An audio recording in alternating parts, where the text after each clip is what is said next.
Hi everyone and welcome to today's lesson. My name is Deborah Fraley and welcome to the channel.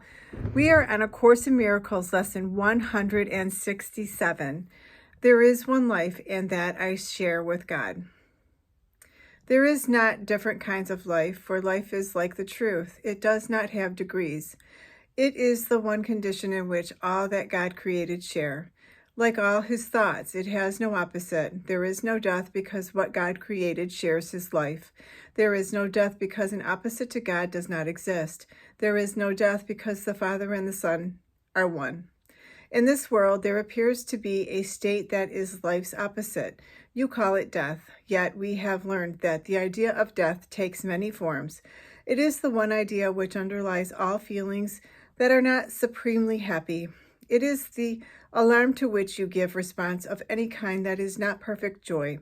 All sorrow, loss, anxiety, and suffering and pain, even a little sigh of weariness, a slight discomfort, or the merest frown acknowledge death, and thus deny you live. You think that death is of the body, yet it is but an idea, irrelevant to what is seen as physical. A thought is in the mind. It can be then applied as mind directs it, but its origins is where it must be changed if change occurs. Ideas leave not their source. The emphasis this course has placed on the idea is due to its centrality in our attempts to change your mind about yourself. It is the reason you can heal. It is the cause of healing. It is why you cannot die. Its trust established you as one with God. Death is the thought that you are separate from your Creator. It is the belief conditions, changed emotions, alternate because of causes you cannot control. You did not make, and you can never change.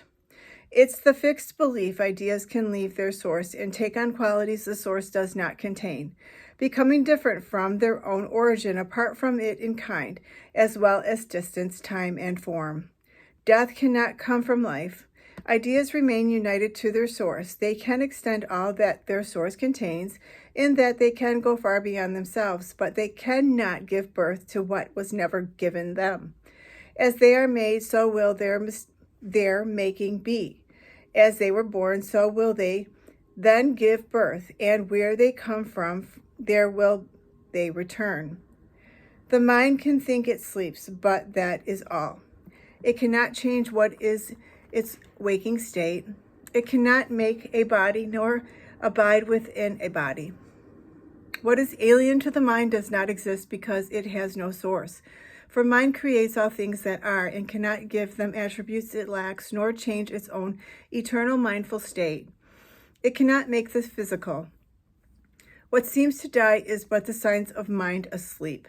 The opposite of life can only be another form of life. As such, it can be reconciled with what created it because it is not opposite in truth. Its form may change. It may appear to be what it is not. Yet mind is mind, awake or sleeping. It is not its opposite in anything created, nor in what it seems to make when it believes it's asleep, nor in what it seems to make when it believes it sleeps.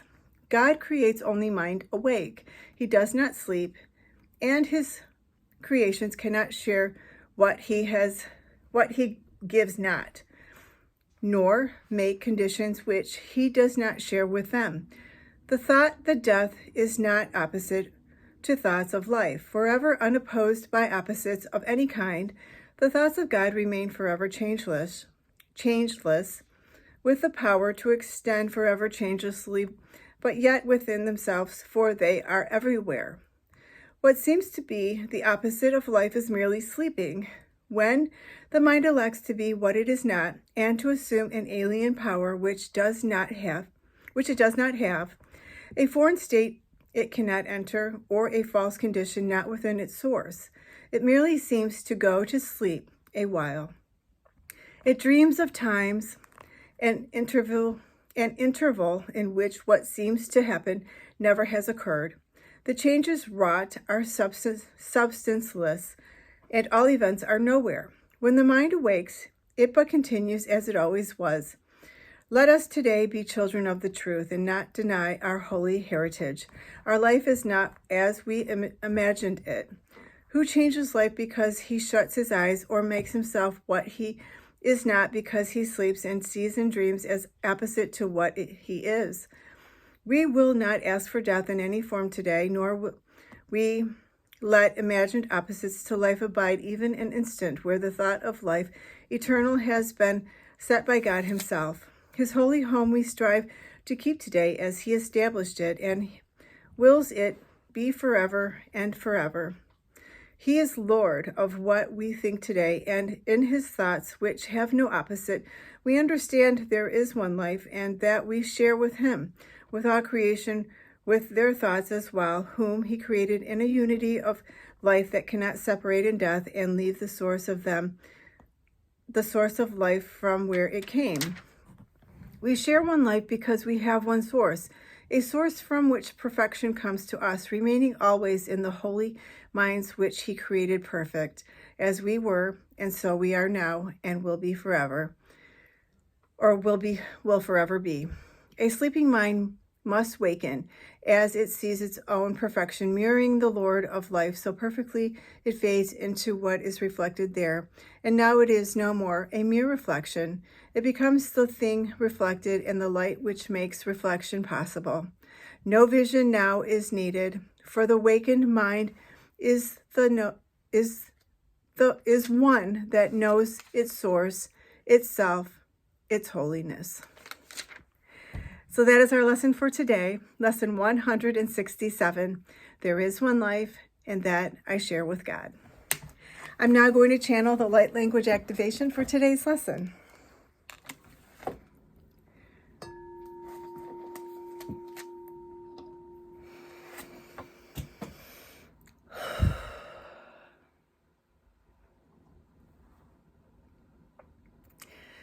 Adi to okoa di to goa di to goa di to go to go to to go to okoa he de I to go di okoa he de okoa di to go to di to go to di to okoa he di o te to ta ata ho to go to te to I to di to go to I to Thank you for joining us. Please like, share, and subscribe to allow others to benefit in the teachings. Namaste.